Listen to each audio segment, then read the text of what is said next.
sacrifier son fils unique, Isaac. Ils clouèrent Jésus, le Fils unique de Dieu, à la croix. Comme ils faisaient cela, Jésus dit, « Père, pardonne-leur, ils ne savent pas ce qu'ils font. » Alors que Jésus était suspendu entre deux criminels, qui étaient aussi exécutés, les soldats prirent ses vêtements et tirèrent au sort sa tunique. Ce qui accomplit les paroles prophétiques de David. Pour 3 heures, les gens regardaient. Les dirigeants se moquaient de Jésus en disant « Il a sauvé les autres, qu'il se sauve lui-même, s'il est le Christ, l'élu de Dieu. » Alors, les ténèbres vinrent sur toute la terre pendant 3 heures.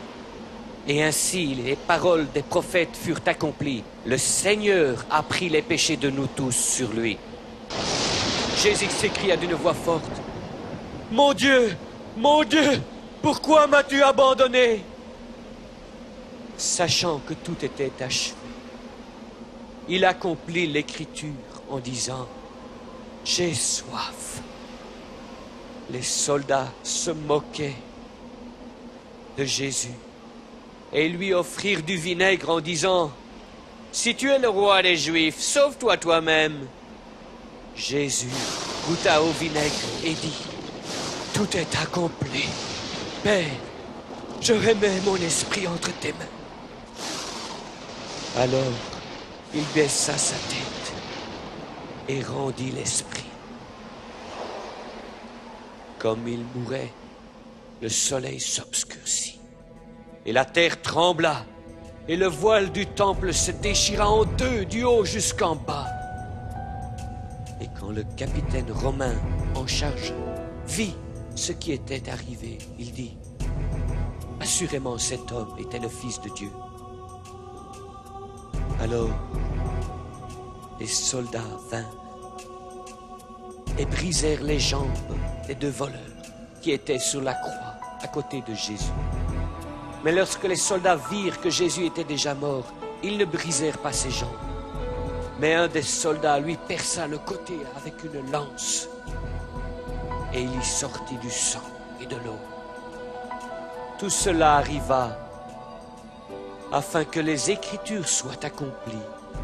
Aucun de ces os ne seront brisés, et ils regarderont celui qu'ils ont percé. Après cela,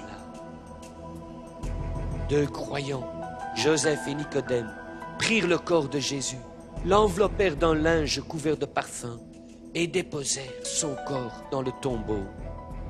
Le tombeau fut scellé et gardé par les soldats romains comme les dirigeants juifs l'avaient ordonné. 3 jours après, il y eut un grand tremblement de terre et l'ange du Seigneur roula la pierre à l'entrée du tombeau.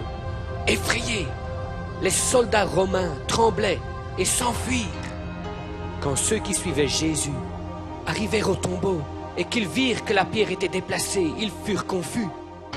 Soudainement, 2 hommes se tenaient près d'eux et leur dirent, « Pourquoi cherchez-vous parmi les morts celui qui est vivant? Il n'est pas ici, il est ressuscité. Souvenez-vous comment il vous a dit qu'il devait être livré entre les mains des pécheurs et être crucifié, et qu'il ressusciterait le 3e jour. » Alors, ils se souvinrent de ces paroles.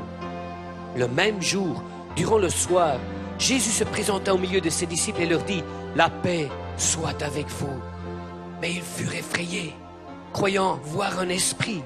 Alors il leur dit, « Voyez mes mains et mes pieds, c'est bien moi, touchez-moi et voyez, car un esprit n'a ni chair ni os, comme moi. » Toutes ces choses sont arrivées comme je vous l'avais dit, car toutes les Écritures qui me décrivaient dans la loi de Moïse, dans les prophètes et dans les psaumes devaient être accomplies. Alors il leur ouvrit l'intelligence et il leur dit, « Il est écrit que le Christ doit souffrir et qu'il ressuscite des morts le 3e jour, et que la repentance et le pardon des péchés